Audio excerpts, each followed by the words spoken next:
first major challenge is finances. It's clear that public investment is not as much as it could be. The amount of public sector investment in sanitation is wanting. However, more important than the amount of money that is made available is the way in which those resources are used. Some previous speakers have talked about accountability. This is extremely important. In addition, effective use of resources. What is the rate of return or value for money of such investments? Can we look at investments that generate community savings, that bring about public investment not only from central government but local government, that can create markets that generate opportunities for small-scale entrepreneurs in terms of employment and business? How can we leverage more effectively these efforts in roadmaps that can be developed to achieve the kind of targets for open defecation and universal access? And how can those roadmaps be the basis for approaching multilateral financial institutions and bilateral development cooperation agencies, so that together, the different institutions represented in this room can achieve the kinds of goals and targets that we're after? A small contribution that the Water Supply and Sanitation Collaborative Council is making in this area is through its Global Sanitation Fund. The countries from Ethiopia, Senegal, Malawi, Uganda, Kenya, Tanzania, Madagascar, Niger, Benin, and Togo, all of whom are represented here today, have utilized GSF funding, Global Sanitation Funding, for the purpose of establishing national sanitation and hygiene improvement programs. These are largely focused on rural sanitation, but increasingly urban areas within rural districts, towns of 20, 30, 40,000 people, which tend to be the largest area of urbanization in sub-Saharan Africa.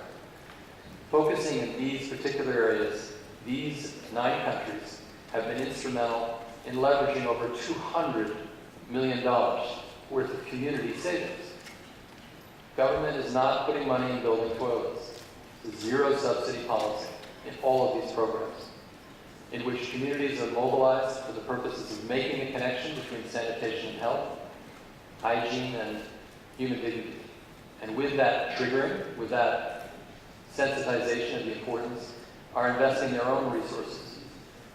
Only roughly 20% of total costs are coming from the Global Sanitation Fund. 80% are borne through other sources, primarily through community savings.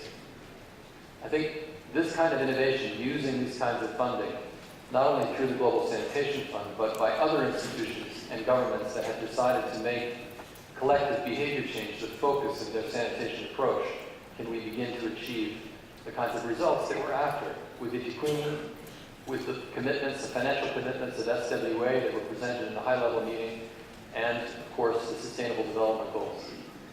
The second major challenge for AfricaSan will be focusing on equity. This is in line with Itiquini. This is in line with the commitments of SWA. It's in line with the SDGs. Sustainable Development Goals, a big part of that sustainability is equity. What are the interesting entry points that we can use for equity? Part of it is socioeconomic, looking at very low-income populations and beginning with those populations first to ensure that universal coverage is truly equal access. The second level is to unpack along gender lines, to begin to understand sanitation and hygiene from the perspectives of women, particularly adolescent girls. And we've heard the previous speakers, and it's being championed in most of the countries I just mentioned, a focus on menstrual hygiene. Menstrual hygiene is a topic that is often not mentioned publicly, but when it is mentioned publicly, it generates an important conversation. When it's a conversation that happens among fathers and mothers and daughters and sons, it begins to introduce a level of respect and understanding.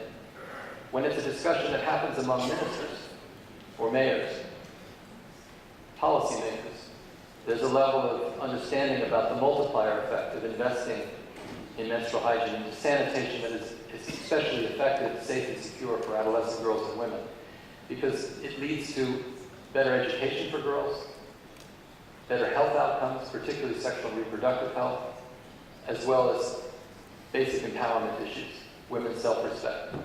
So by making an investment in menstrual hygiene, which is a particular part of sanitation and hygiene, I think we can have a multiplier effect and reach many other aspects of the SDGs in education, health, and sustainability across the board. And we can also give meaning to what we mean by equal access to sanitation. I would like to thank personally the Minister of Senegal, Minister of Water, who has taken a significant political risk in associating himself with a program partnership between UN Women, UNFPA, WSSCC, which has actively been launched here in Senegal, for investing his political capital in this issue. And that may be difficult for him in some places and some quarters, but he has decided to make this a priority. And we are very grateful for that, because it's leadership that's important when you want to advance taboo subjects. You want to improve safety and security, and you want to look at safe waste management of hygiene.